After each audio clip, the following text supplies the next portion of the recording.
Hola, bon dia. Us ha passat mai estar parlant amb alguna persona i dir ostres, si semblo ma mare, semblo mon pare, o, per exemple, arribant nou a un lloc i començar a veure que dius, tothom opina igual del mateix tema?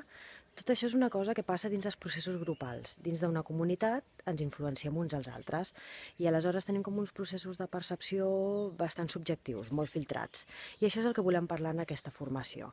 Us volem parlar de la formació de prevenció de conflictes, on treballarem tècniques grupals per veure quines percepcions hi ha, per veure com podem dinamitzar més una comunitat, perquè tot estarà encarat molt al sistema comunitari, i també el que farem serà començar a treballar conceptes de mediació, no? Com faig una mediació des d'una part més neutral, i tot això ho farem a través d'aquest mòdul de certificat de professionalitat que comença ben aviat, amb l'objectiu de tenir sempre solucions, alternatives positives a un conflicte que pot ser grupal petit o grupal gran. T'hi apuntes? Vols venir amb nosaltres?